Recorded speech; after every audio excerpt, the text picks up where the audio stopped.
Just before we start episode 81 of Great Things with Great Tech, I just want to highlight that the following is not investment advice. It's for informational and educational purposes only.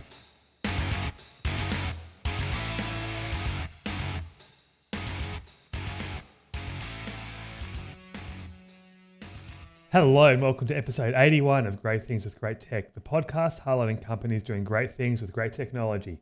My name's Anthony Spiteri, and in this episode, we're talking to a company that revolves around overcoming the limitations of blockchain computation, ensuring integrity and accuracy in a decentralized environment, thus facilitating more complex and reliable applications in Web3 and beyond. That company is Truebit, and I'm talking to Blane Sims, Head of Product at Truebit. Welcome to the show. Thanks, Anthony. So happy to be here today. Yeah, awesome. And before I gladly dive back into the world of blockchain and Web3 after a bit of a hiatus on the show, just as a reminder, if you like great things with great tech and would like to feature in future episodes, click on the link on the show notes or go to GTwGT.com. Catch all episodes on all the good podcasting platforms, Apple, Google, Spotify, hosted and distributed by Spotify Podcasts. Finally, go to @GTwGT Podcast at YouTube, link, subscribe, follow, all that kind of stuff, so you get all the goodness of the future episodes. And by the way, all previous 81 episodes as well. Right, Blane, now that we've got that out of the way, let's talk about Truebit. Let's talk about verification in the world of Web3, but also I think very interestingly, how Web3 and more traditional Web2 world are coming together, and this is kind of like this happy medium that we now find ourselves in 2024. Absolutely. Well, I think the first place to start is really how Truebit got its own start, right? So Truebit goes back really to the earliest days of the blockchain world, in our case, Ethereum.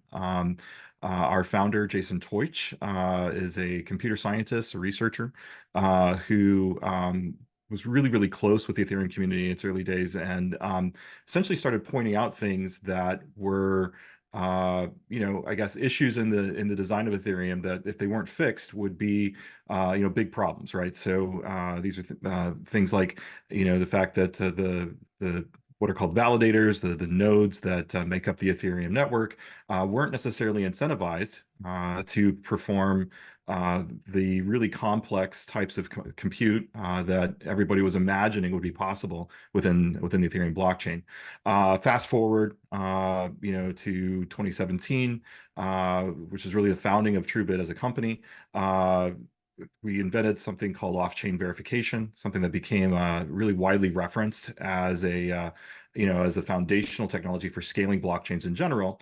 Meanwhile, our research kind of kept going in that direction of, great, yes, blockchains can scale, but what about all the compute that doesn't actually fit on a blockchain? What about the types of compute that are really emblematic of what happens in the real world? These are kind of the more, everything from mundane kind of back-end tasks that power applications to, API calls, all of these things that really make up the way applications work. And that's where we're at today. So we're currently in early access of what we think is a pretty revolutionary product, which is taking the same concept, which is verification. How do you make, just as in a blockchain, how do you make a lot of different computers that you don't know or don't trust, trustworthy by checking their work? And how do you apply that then, not just to the transactions, that's where blockchains have specialized, but to this much broader world of data integration, of more, in some cases more routine types of compute tasks, but in some other cases really, really, kind of large scale, high performance compute tasks as well, that again aren't things that fit in blockchains. Yeah. And I think, you talked about, solving a problem of Ethereum scalability. And in the early days, well, not even the early days, in the hype days of blockchain and crypto back, a couple of years ago, a lot of people were talking about Ethereum as the internet computer. That's kind of what it was well known as. Just explain that concept a little bit, and then how Truebit helps to, effectively, is it more like the concept of a sidechain than anything? Because sidechain to Ethereum is like Polygon and a few other ones like that. But this isn't that, is it? This is something different. But maybe no, this is very different. So yeah, good question. So Truebit is not a blockchain. We ourselves are not blockchain. We do certainly leverage blockchains in a really interesting way that I can get to in a few minutes, Mm. that help us secure what we do. But yeah, to your point, the original vision, and I think that that I've heard that the term used a lot of Ethereum being a world computer, was part of the kind of the ideology of the early days of the Web3 space. And I think what happened and what you see, if you look at Web3 applications that are, in our definition, are applications that one way or another are based on blockchain transactions or leveraged blockchain for recording transactions. What you see is the majority of the code in those applications, that you'd actually go use, isn't blockchain code. It's Web2 code. These are Yeah. things that are running in platforms like AWS Lambda or Microsoft Mhm. Azure, and taking advantage of all of the robust capabilities that are needed to build something usable. To your point around, how did we get there from this vision? The idea of Ethereum in particular being a world computer was here were all of these tens of thousands of different servers, they're called nodes, that were hosted by anyone that wanted to plug in a server to the internet. Yeah. And no one was in charge. The Ethereum protocol itself was running all the transactions through those nodes, et cetera. And then you would be able to use something called smart contracts to write programs that execute on that network. Well, all that's true. There are tens of thousands of Ethereum nodes. There are smart contracts that execute on Ethereum. But I think the thing that wasn't clear at the beginning that is clear now is what are the types of code that are appropriate to put in smart contracts? Well, as it turns out, the things you want in smart contracts are essentially the code that's actually going to execute to make a transaction happen. It's the transaction layer. It's not any of the other layers of an application that you might want to build. So yes, in the blockchain world, there's Ethereum as what's now called a layer one or a foundational blockchain. Mhm. There are a number of other blockchains like Solana. Is a really popular one. Avalanche. There's new ones like Sui and Sei that all kind of play in this kind of transactional space. Specific to the Ethereum community, there, as you mentioned, are side chains, which have been called, Yes. come known as layer two. Again, a lot of that early research that Truebit did fed into the development of layer two technologies. You That's see cool. kind of references to that in the white papers of those platforms. And those layer twos are, great additions to that ability to scale and perform lots and lots of transactions. But you still are left with this question of how do I build a useful application on top of this transaction layer that blockchains are providing. And that's where Truebit comes in. To date, if what you end up doing is, as a Web3 developer, one of the key things you're generally looking for in your application is transparency. And the other thing you might be looking for is something called autonomy. So I want an application that I can show to the world that all of the data in the application is correct and true, that none of it was modified. I didn't, for example, in an automated insurance contract that pays out when a particular event happens. Like, I've actually heard of you can get hurricane insurance in Florida that will automatically pay out. It's a blockchain-based contract that will automatically pay out if there's the wind in your zip code goes above a certain speed. Well, you don't Okay. want someone to be able to go and just say, "Hey, I had a really windy day here, and here's, how do you prove that the wind was above a certain speed? How do you actually make that input into that smart contract provably correct?" That's the kind of space that we're working in, and that same question applies. Maybe not to every single piece of code you're going to write in an app. I mean, do you need the uh, you know, absolute provability when someone's dragging a mouse across their screen and clicking on a button? Maybe not, but where data becomes part of the transaction, where it's being sourced, or where there's a destination for data in a transaction, and where there's critical things happening to transform that data, those are things that need to be transparent and verified. Otherwise, kind of all the things that you're doing to put it on the blockchain become rather suspect. You're like, well, great, I have this record on the blockchain, but where did it come from? Is it true? And that's where Truebit comes in. Yeah, so in terms of that, I mean, you've got a couple of products in the lineup. You've got the Truebit OS and the Truebit Verify. So verification is central to a lot of your messaging, right? Um, just explain why there is the need for verification. I mean, it's obvious to certain people, but Yeah. in this world, why is verification so critical? Yeah, that's a great question. The first thing to think about is what is verification? What do we mean when we say that? Because I think that that word can mean a lot of, Yeah. potentially a lot of different things. So what we're saying in our case is verified computation. This is where you're asking, that server, that computer that is executing code to be able to prove that it actually executed the code you intended it to be able to prove that the inputs that you gave into that code weren't changed and that the outputs from that code weren't changed when they before they were returned back to you. So the verification exists to provide that proof. The way things work under the hood, at least with Truebit, is we actually kind of open up the hood of the car and look at a machine code level at the compute instructions that are going on to help that computer that's running the code prove one way or another that it's correct.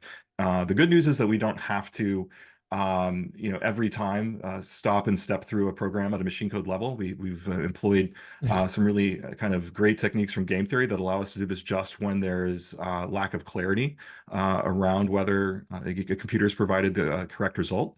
But the idea that you can be kind of called to task as a computer and say, basically, show me the opcodes that came to this result step by step as I step through a program is what provides that backdrop, that provides the verification. And then what we do is take that forward into a direct, essentially piece of evidence we call a transcript. You can take this transcript from your from your API call or from your serverless function call, take a transcript and provide it to someone else to say, hey, I can show you that this code that I executed is correct, and I can show you why that's the case because I have a transcript that steps through every single event that happened to get to that result. Okay. That sounds like time consuming, but we'll maybe talk about the efficiency afterwards. But I want to step back to game theory because I'm quite interested in that because I was listening to another podcast that was actually more talking about history and wars and whatnot, and the concept of game theory around there, that people, that were scrutinizing whether or not to, launch a nuclear bomb back in the Cold War, they were big fans of game theory. So how has game theory come to play in this world? Well, so game theory in our world is all about setting up the right set of incentives and the right what we call protocol, right, for the task to take place. So if you are in Truebit's case one of our decentralized compute nodes, and you do provide an incorrect result, you're financially penalized for providing an incorrect result, and you have to stake in and into our network and essentially put money on the line to ensure that you're in the game honestly. So what happens, because there are incentives when you provide a correct result, disincentives to provide an incorrect result, and a mechanism to judge whether what you're doing is true or not, you end up creating an environment where the vast majority of the time, over 99, and a few nines% of the time, the players in the network are going to behave rationally and not get themselves penalized.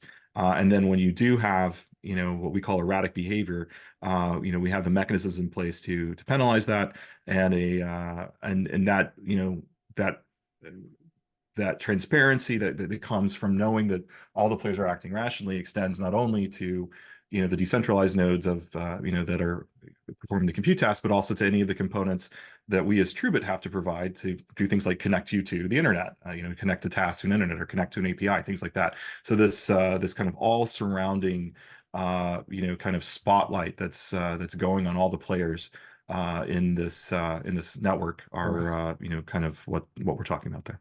Okay, get it. So let's go back to that efficiency and scalability, because obviously, what Truebit's mission is, one of them is to address the challenges of scalability and computation and blockchain technology, like you mentioned about making Ethereum better and cheaper as well, more efficient. But then, what you described earlier, it sounded like you were putting, more steps in for the verification, because effectively to verify something, you've got to take up, a cycle of whatever it might be. So Are those things working together? So how are you guys, verifying, adding what seem like more steps, but then leading to more scalability? Yeah, the way we do it is we verify in parallel, right? So as you run kind of a transaction through our network, first step you write serverless function code. Again, think AWS Lambda or Microsoft Azure. Typically, this is code that's written in JavaScript or Python or Rust. You write your code. We're going to provide you know, uh, an interface into that code, a web services interface to call the code. So when the code gets called, we're executing it in parallel across multiple nodes in our network. Again, in that 99 and several nines% of the time, we'll get a result back instantly from all of the nodes. And the results all agree. And at that point, we give you an initial check mark that, hey, if you're doing something that's time constrained, and again, our benchmark for this is usually somewhere around a half a second. You get a result back that is, appears to be valid. We'll move on. If you are doing something that is very highly secure, there's a second layer of steps that we do that might take another second to complete. So, we're giving results back half a second to a second, after you run your request. I think over time we'll see those timelines kind of decrease even further, but certainly in line with what you'd expect from other serverless platforms. Yeah, so you gave an example of that insurance app, or the insurance platform as well, that was kind of validating and making sure that the wind speed was as it was and it wasn't being manipulated for financial gain. So that's kind of a good example of your target audience. So you're kind of bridging Web3 and traditional application platforms and developing the development world, right? That's kind of the idea here, and that's, I guess, where we've settled down. It's obviously crypto this year has gone up a notch again. It's back, I guess you could say. And now when the newspapers are running stories about blockchain and crypto again, you know that it's got the hype. But from your point of view, where have you seen it settle? More so not in the last sort of 6 months, but more in that last sort of down period where, the heat went out of the market, but you guys were still doing your thing because you believed in this technology. Yeah, I actually think the period, particularly last year, where there, I would call it, if you believe in the concept of the hype cycle, that trough of disappointment in terms of what Mhm. what Web3 might mean, what blockchains might mean, and certainly it seemed to coincide with some of the financial shenanigans that everybody was tracking at that time as well. That trough of disappointment really allowed us, and I think allowed the projects that we work with on Truebit to kind of emerge as what's real, what's actually meaningful in Mm. Web3. It's not about the hype around the latest coin or something like that that might be where the most of the news comes from. It's really around the applications and the disruption that the decentralization in particular as a mode of compute can bring to different markets. So for us, getting through that trough, pointed us at the really interesting things that we're seeing. Like we're seeing projects that are actually interestingly even connected in with the enterprise around compliance use cases. We've got Yep. one of the partners we're working with that works in the pharma uh, space, one of the projects we're working with in the pharma space that's essentially we're helping them prove that private documents haven't been altered without revealing the document. So how can you say, how can you show that something that was supposed to be locked and never changed wasn't changed without actually showing someone that document? We can provide the transparency around compute to make that happen. We see kind of projects that are in supply chain. Supply chain's been one of the probably longest running kind of industries that's looking at blockchain for transformation, because there are existing so many different independent players that don't have really well-defined ways of working together in a reliable way. So we've seen, one of our supply chain partners bring to market a brand new kind of product that actually connects data that's on disparate blockchains together. We've seen, interestingly, and I think for where we're looking moving forward, a lot of movement in the AI space. So we've got, one of the key projects we're working on in our early access program for Truebit Verify right now is an AI-based project that's using Truebit to show that their automated decision making is playing by the rules that they've set up, and that they're not, again, changing any of the data or changing any of the results as they move data into their model and call inferences on that model. Yeah, I want to touch on that a little bit later on. Maybe finish with that because I think obviously it's the molding of two different worlds coming together. The two different hype cycle worlds of the last 5 years. But I want to talk just before we get to that point about how you've talked about it, but the way that you plug into traditional APIs and even storage platforms as well, and databases. What's the key way that happens? Because I think it's interesting to understand how the Web3 world can cross over to the traditional, I guess, Web2 world, if you want to call it that. And, what's a good example of hitting an API, doing some validation, and then maybe even from my perspective, getting a bit of data, having it transfer or created and stored somewhere, maybe pulling it out, looking at it, verifying it, and putting it back. How can that happen with Truebit? Yeah.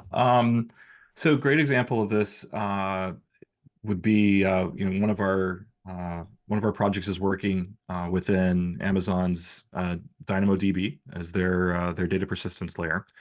And what we've done is essentially wrap their calls to DynamoDB into what we call Truebit tasks.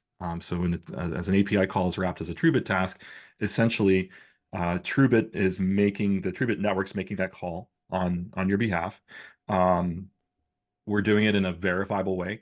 We use a form of, in this case, multi-party compute, secure multi-party compute, to actually have multiple nodes attached safely to an API server to make that call, and then we provide a transcript that shows essentially kind of everything from the TLS headers that were authenticating the server, that this was Amazon's AWS server that we authenticated to, shows the essentially a snapshot of the entire transaction, the request and response from that API server, and so you get the task that you performed in DynamoDB happens, and then you get that's essentially kind of sidecar from Truebit that is proof of what took place in that, and that proof then itself, that transcript gets publicly referenced on on a blockchain that Truebit is kind of rolling transactions up to as a point of attestation for your transaction. Okay, yeah, that makes sense. So it's kind of like logging and sort of like what you would see if you were, I guess, debugging that sort of application. You'd see all those headers, you'd see the calls. Yep. But what you're doing is you're taking that and effectively validating that to ensure that it was done correctly without any potential for a man-in-the-middle attack or any sort of malicious intent or anything like that. And it's there. And once it's been committed through the Truebit system, that's the source of truth, effectively. Yeah, I think that's a really good analogy. It's essentially like having a public log, but in this case, the log is not providing any of the private details of your transaction, but it's publicly referenceable. I can actually point through that transcript hash that we're rolling up into onto a blockchain. That's the public reference to this individual atomic log record that documents everything and shows exactly what happened. Yeah. And what about the storage play? What about integration into storage? It's very similar, right? So again, I guess our requirement here is, for whether it's storage or, in the case of database API or, any sort of API, we're looking at, integrating with platforms that are HTTP enabled. So as long as we've got that the ability to represent storage, something like S3, right, as Yep. an HTTP transaction. You could even look at Dropbox here, depending on your use cases. Mm. We're able to reference, in this case, off-chain storage or more centralized storage objects in the exact same way I just described for that DynamoDB Yeah. transaction.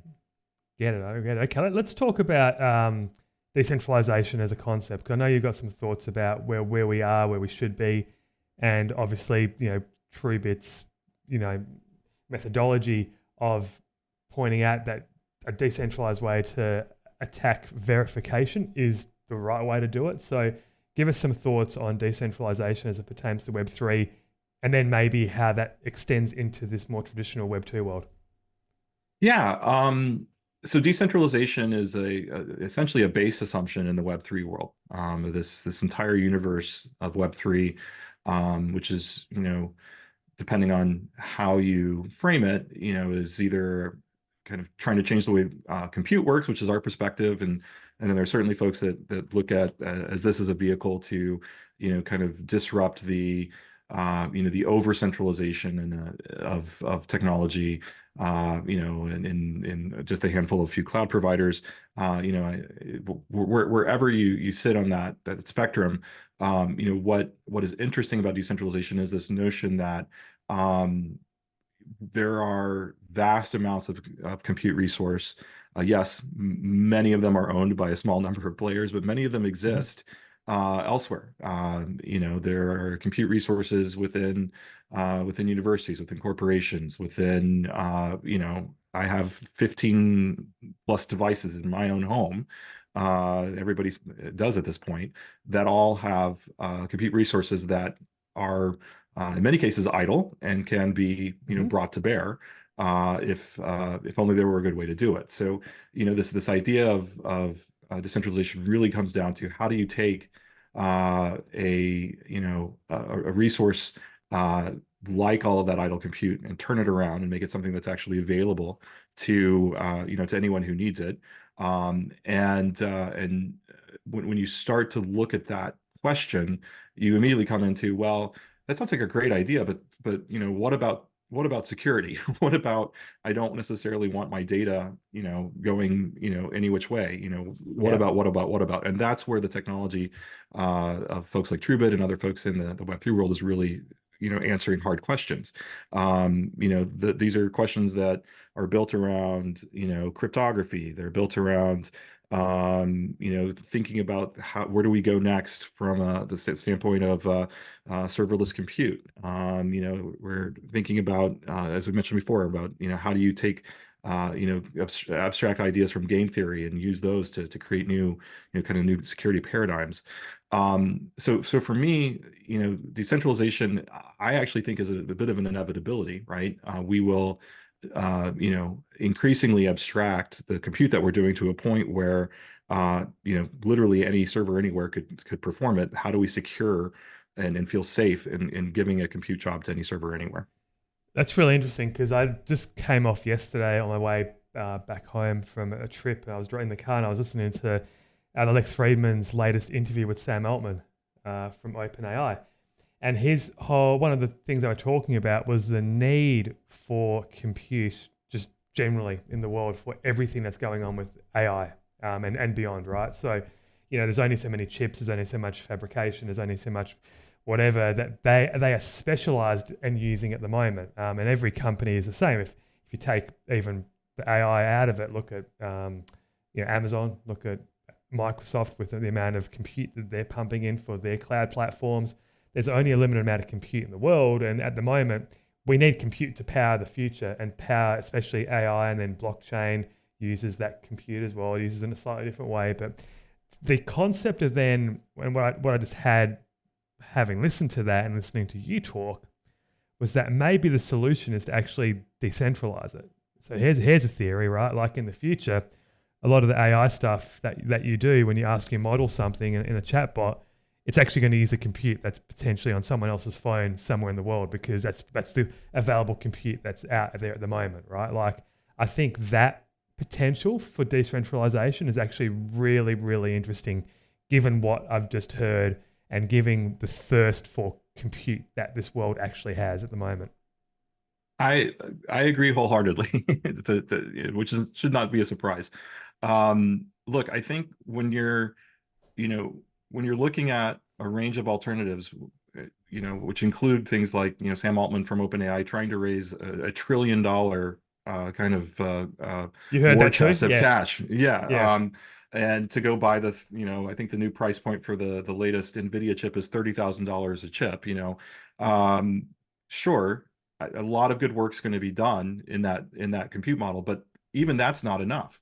NVIDIA can't make enough chips, and I don't know how many $1 trillion investments the world can sustain in order to drive a completely centralized form of in this case AI, and let's just generalize it and say high performance compute in general. Yes. So you got to look at the other end of the spectrum. You can go big.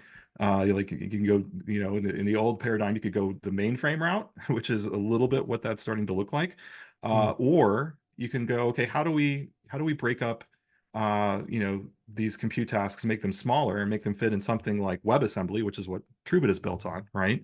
And so that any device anywhere can perform them meaningfully. And how do we, increase the capabilities of, the smaller devices to be able to do meaningful compute, maybe in a different way and at a different scale, but maybe not to a very different kind of end result from the power of the masses in a decentralized way. I would say, potentially outperforming the what's possible in the $1 trillion data center world that we're looking at. Does it happen overnight? No. Is that where things are at today? Not really.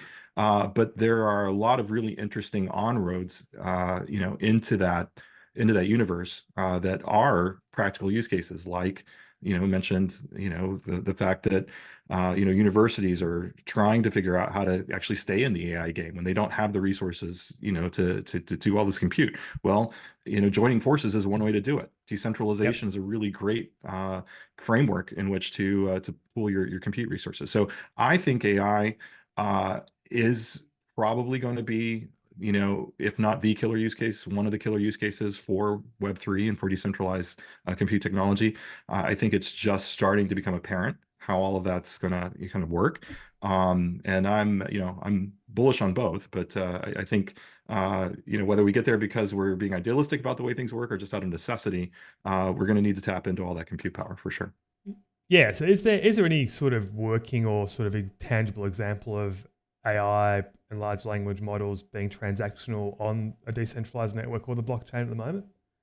I think you're starting to see right now, just the beginnings of it. So some of the some of the precursor steps, like preparing data and kind of parsing through and getting data into the right formats, are starting to happen on decentralized networks, particularly in the academic community.